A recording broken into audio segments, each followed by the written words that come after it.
Aujourd'hui, je vous emmène avec moi en Corée du Sud. Nous avons bien évidemment commencé ce séjour par Séoul et son quartier historique. Séoul compte en tout 5 grands palais, et c'est celui de Cheongdeok que nous avons visité en premier. Ce palais a été construit pour épouser le paysage, contrairement à ses homologues. Il peut donc sembler désorganisé dans sa construction, mais j'ai adoré m'y perdre et en découvrir chaque recoin. En plus de ça, on a pu découvrir le jardin secret situé dans son enceinte, et quelle meilleure saison que l'automne pour découvrir ce magnifique jardin.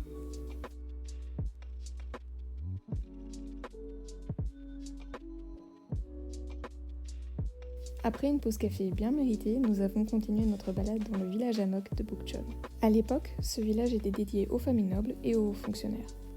Attention cependant, ça reste toujours un quartier résidentiel et votre visite devra se faire dans le silence et le respect.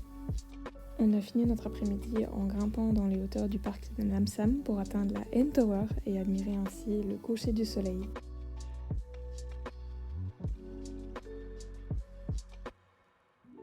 Après un bon petit déjeuner, on part découvrir les mignonnes petites ruelles du village de Ikseondon.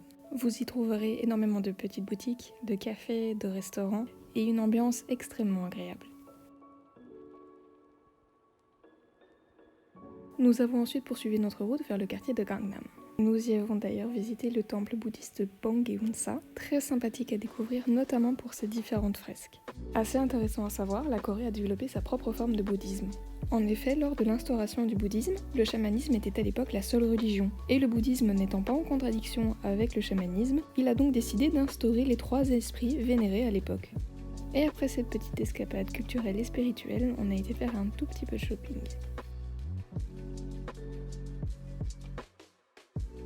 On a continué notre tour des palais par celui de Gyeongbok, et ça relève de la garde bien évidemment.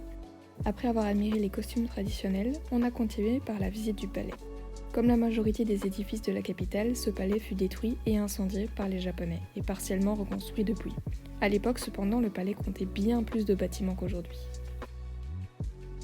Notre tour des palais s'est poursuivi avec celui de Deoksugung, à la base d'ailleurs, qui était plus une villa qu'un réel palais, mais qui fut utilisé comme tel suite à la destruction des autres palais de la capitale.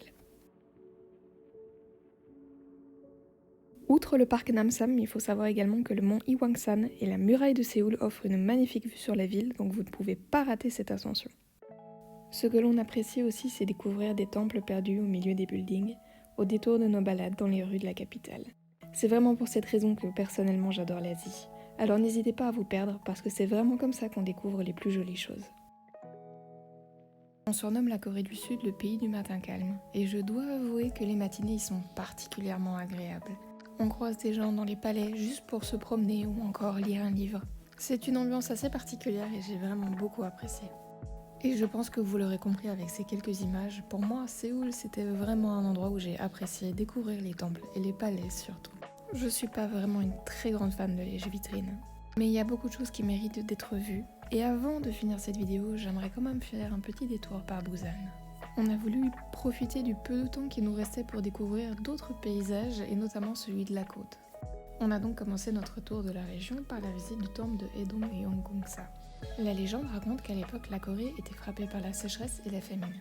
Le dieu de la mer serait ainsi apparu à un maître bouddhiste pour lui dire de construire un temple en ces lieux afin de rendre la Corée à nouveau prospère. Une autre légende raconte également que ce temple est dédié à une princesse qui chevauche un dragon, et c'est la raison pour laquelle on peut voir de nombreuses représentations de dragons dans ce temple.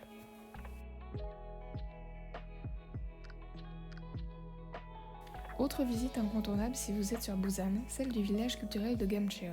A l'origine, ce village était une rizière, ce qui a donné la particularité de ce paysage, et qui a pour avantage de ne donner aucun vis-à-vis.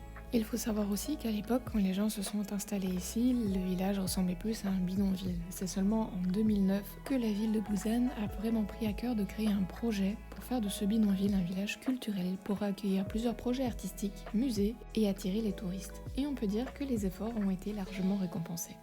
J'espère que ces quelques images de la Corée du Sud vous auront plu. Bien évidemment, il y a bien plus que ça à découvrir, mais c'est tout ce que j'ai eu le temps de faire à ce moment-là. On se retrouve bientôt pour une nouvelle vidéo. Ciao.